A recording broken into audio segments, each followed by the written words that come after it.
ਘਰ ਆਪਣੇ ਦੀ ਖਬਰ ਨੀ ਤੈਨੂੰ ਕੀ ਹੁੰਦੇ ਕਾਰੇ। ਗੱਲਾਂ ਸੁਣੀਆਂ ਸ਼ਾਹ ਮਨਸੂਰ ਦਿਲ ਟੁਕੜੇ ਹੋ ਗਿਆ ਚਾਰੇ। ਤੂੰ ਤਲਵਾਰ ਮਿਆਨੋਂ ਖਿੱਚ ਲਈ ਕਰਦੀ ਦਰਬ ਸਦਾਰੇ। ਅੱਜ ਦੀ ਰਾਤ ਮੈਂ ਰਹੂੰ ਜਾਗਦਾ ਦੇਖੂ ਭੈਣ ਦੇ ਕਾਰੇ।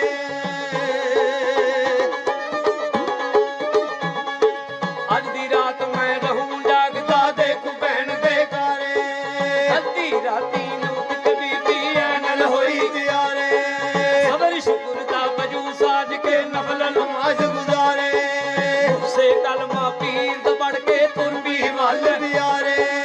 ਮਗਰੇ ਸ਼ਾਹ ਮਨਸੂਰ ਟੁਰ ਪਿਆ ਡਰਦਾ ਆਵਾਜ਼ ਨਾ ਮਾਰੇ।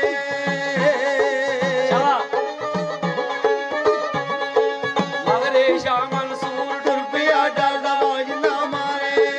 ਜੇ ਮੈਂ ਆਵਾਜ਼ਾਂ ਭੈਣ ਨੂੰ ਮਾਰੀਆਂ ਲੋਕ ਸੁਣ ਕੇ ਸਾਰੇ। ਕਦਮੀ ਕਦਮੀ ਤੁਰ ਕੇ ਬੀਬੀ ਆ ਗਈ ਵੇਖੂ ਯਾਰੇ। ਵਿੱਚ ਜੰਗਲ ਦੇ ਹੌਜ ਪਣੀ ਦਾ ਖੜ ਗਈ ਹੌਜ ਕਿਨਾਰੇ। ਹੌਜ ਕਿਨਾਰੇ ਖੜ ਕੇ ਬੀਬੀ ਬੁਰਕਾ ਧੁੱਤ ਉਤਾਰੇ। ਚੱਲ ਬੀਬੀ ਨੂੰ ਕਰੇ ਸਲਾਮਾਂ ਸਿਫਤਾਂ ਕਰਦੇ ਤਾਰੇ।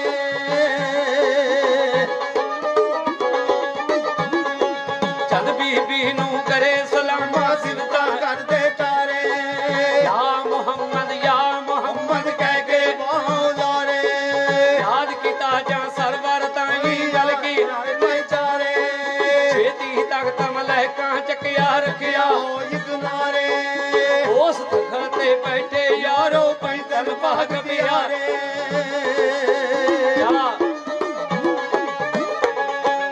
ਉਸ ਤਖਤ ਤੇ ਬੈਠੇ ਯਾਰੋ ਪੈਦਲ ਭਾਗ ਪਿਆਰੇ। ਵਿੱਚੋਂ ਛੋਲੇ ਨੂਰ ਦਿਆਂ ਮਿਲ ਲੱਗਦੇ ਬਹੁਤ ਪਿਆਰੇ। ਰਹਿਮਤ ਝੜੀਆਂ ਲਾਲਾ ਵਰਸਣ ਆਉਂਦੇ ਨੂਰ ਦੁਆਰੇ। ਹਵਾ ਸਿਫਤਾਂ ਤੇਰੀਆਂ ਰੱਬਾ ਤੇਰੇ ਭੇਤ